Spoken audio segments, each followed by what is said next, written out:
I'm fortunate enough to have many people in my life who have motivated me and who have really helped me become who I am. And those are the people who are my heroes. But it would be a missed opportunity to not talk about Michael Brooks for this occasion, especially because he definitely was a huge impact. He had a huge impact on my life, was a huge part of my life. And yesterday when we broke the news about his passing, I couldn't keep it together, and I couldn't really do a great tribute for him, which is what he deserves and more.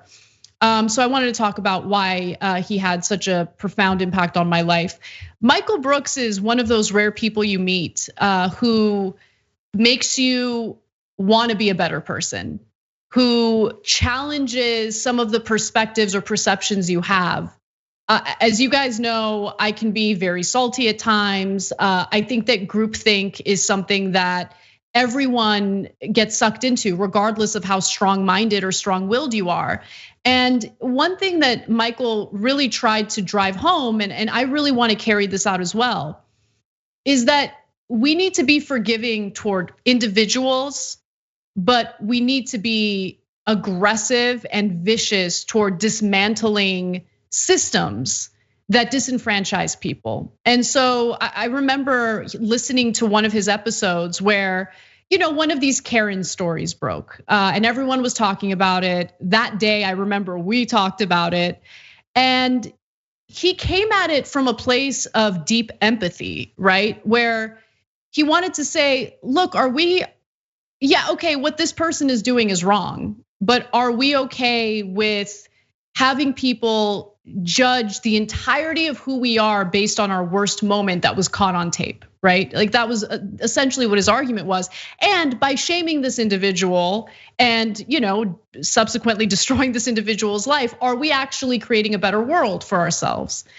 And that challenged me. And I remember listening to that feeling, I guess, embarrassed for not considering that perspective before choosing to talk about these types of stories. But more importantly, Michael never did anything to make anyone feel embarrassed or bad or wrong. He was so non-judgmental toward everyone, including people he disagreed with. And that made me want to be a better person, because I think that, oftentimes when it comes to political discourse, especially in this day and age with all the division and all the hate and all the cruelty that we're seeing, we can be quick to judge and we can be quick to brush people off as either good or bad, see things as black or white. But what Michael would do is he would engage in genuine, sincere conversations to try to persuade people to come to the better side, and I really loved and appreciated that about him. He encouraged me to keep fighting.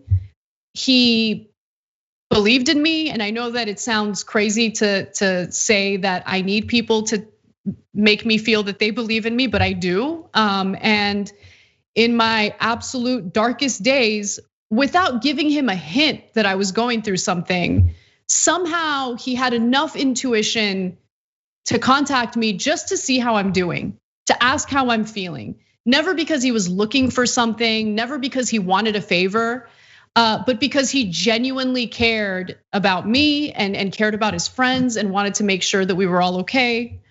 And I don't know, I wish I could just have like 5 minutes to talk to him and just say bye and tell him how much he meant to me and how much he meant to so many. And if you go online, if you go on Twitter, it's not just me who feels this way about him. He touched so many people's lives. He was such an incredible person. And he had this ability to simplify things that we overcomplicate. People shouldn't be hungry. People shouldn't go hungry.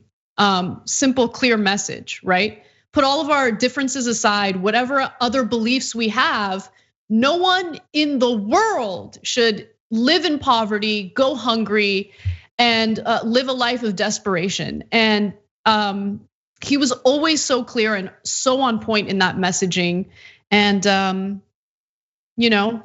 the hardest part, and I told Cenk this earlier today, the hardest part of being agnostic or atheist is you don't have that comfort of oh, this person who I loved so much and cared about so much is looking down on me, from heaven, and that he's with me. I don't have that comfort, and it's hard to accept and really process the fact that he's no longer in my life in any way. But yeah, Michael is one of my heroes, and I think that I'm sorry if I'm going on too long. It was a gift to know him, and I feel really fortunate that he was a big part of my life and will have a lasting impression on me. Yeah. Yeah. So, well, I'll say what I told Anna earlier today, which is, so yeah, I'm agnostic, and so I don't believe in heaven or hell. I think once you die, it's gone, you're gone, it's nothing. And so a lot of people find that depressing. I don't. And I want you to take something away from this, which is, hardest thing in the world is to escape your own perspective. We've said it a million times on the show. And in our perspective, we're alive, and everybody we know is alive, and we think it's not gonna happen. Well, it is gonna happen. We're all gonna die one day. And so I'm not telling you that to depress you. I'm telling you that because, for God's sake, tell the people you know that you love them, that you appreciate them. And look, if it's a person that you don't necessarily love, don't be Pollyannish. You don't have to go over the top. You don't have to be over dramatic, but consistently tell people how much you appreciate them if you do. Tell them how much you love them if you do. Because Michael was 37 years old. It was apparently a blood clot.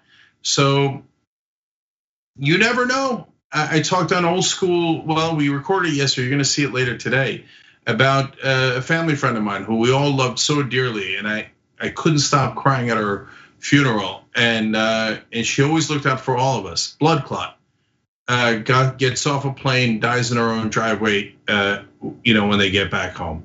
So don't wait. And God, we've got so much negativity now in our culture, and it's, what did people do wrong? What did they do wrong? Okay, all right, now we're gonna highlight the things that they did wrong. And almost never does anybody ever highlight the things that folks did right. And so don't make that same mistake. So Michael was a great part of our lives, and I deeply appreciate him. And so one last thing. So you see the picture of him with Nando. Nando's on the show every once in a while too. And I didn't know that Michael behind the scenes reached out to other progressives. He would to me. I just thought it was me and Anna, and no, he reached out to a lot of people behind the scenes, and he brought people together, and he was their friend gratuitously. He was gratuitously friendly. Isn't that a wonderful thing? And it turns out those two Avengers, Michael Brooks and Nando, were great friends, and I didn't even know. So just look, there was a last year, Michael Brooks came to LA. He was on John's show, Damage Report. I think came on the main show as well. But I went out and had dinner with Michael and Nando. And I just remember, I don't even think I talked much during that dinner, because they were cracking jokes and doing impressions of politicians and all sorts of things. And like, I was laughing so hard that everyone at that restaurant, like, they just kept looking at our table with like, those like snooty, annoyed looks. And in the end, the waiters and waitresses hated us because we were there past closing, and it was just kind of like, when they start dimming the lights. But I just enjoyed that company so much. And you know me, Cenk, I love my cave. Like, I love to be home. I love to be like in a dark corner on by myself. Like, I'm just a weirdo that way. And I remember thinking to myself in the middle of that dinner, this is the first time in a long time where I'm out and I don't want to go home. Like, I just want to be here and I want to laugh, and it just felt so genuine. And I'm gonna miss him. I miss him already so much. So sometimes I say you're Captain Marvel in the Avengers, but maybe you're Batman with your cave. So maybe. So look, one last story. So sometimes he comes. He would come to LA, and that's the super live dinner. Michael Brooks, Anna Kasparian, Nando Vila, right? And another time, like a couple of years ago, it was me, Michael Brooks, Ben Mankiewicz, and Michael Schur. And Lee was there, Ben's wife. So he got along with Michael Schur just as much as he got along with Nando, because everybody loved Michael Brooks. Yeah, sometimes the good people go first, right? And it certainly feels that way. And but guys, you got great people in your own lives.